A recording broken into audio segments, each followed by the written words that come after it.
കഴിഞ്ഞില്ലേടി ഇതുവരെ? ചോറൊന്ന് വെന്ത് കിട്ടണ്ടേ? വേവ് കൂടുതലുള്ള അരിയ. എപ്പ അടുപ്പത്തിട്ടാന്നറിയോ? മോളെവിടെ? അവള് ടി വി കാണാ. മീനക്കൂർ എത്തിയിട്ടില്ലേ? നന്നായി. അച്ഛനെ കൊണ്ട് ഞാൻ അനുഭവിക്കുന്നതൊന്നും പോരായിരിക്കും. അതിനിപ്പോ നിനക്കെന്താ പറ്റിയേ? പറ്റിയതിനി പറഞ്ഞിട്ട് എന്താ കാര്യം? നല്ല ജീൻസും ചെത്ത് ഷർട്ടും കൂളിംഗ് ഗ്ലാസും ഒക്കെ ഇട്ട് എത്ര അടിപൊളി ചെക്കന്മാരാ എന്റെ പുറകെ ബൈക്കിൽ നടന്നേന്നറിയോ? എന്നിട്ട് ഞാൻ വീണതോ ദേ ഹാങ്ങറിൽ ഷർട്ടും തൂക്കി നടക്കുന്ന സദാനന്ദന്റെ മുന്നില്.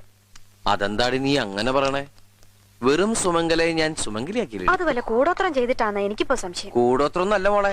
എന്റെ വാരിയിൽ ഒരെണ്ണം അഡ്വാൻസ് കൊടുത്തിട്ട് ഈശ്വരൻ ഉണ്ടാക്കി വിട്ടതാ ഭൂമിയിലേക്ക് നിന്നെ. മംഗല്യപ്പൊരുത്ത് 1 2 അല്ല 9 ആണേ. ആ പിന്നെ ഈ ആഴ്ച നിനക്ക് നല്ലതാ, എനിക്ക് അത്ര പോരാ. വരുമാനം കൊണ്ട് ചെലവ് നടക്കും, നല്ല കാലത്ത് ഗുണം ചെയ്യും, സ്വിച്ച് ഇട്ടാ ലൈറ്റ് കത്തും എന്നൊക്കെയല്ലേ? കളിയാക്കലൊക്കെ പിന്നെ. ഇന്നേ വരുന്ന ദിവസാ. നീ പോയി ശകലം നിന്നേ. പിഴച്ചു കഴിഞ്ഞാൽ എല്ലാം തീർന്നു. പൊക്ക പൊക്ക പൊക്ക. കഴിഞ്ഞില്ലേടി ഇതുവരെ?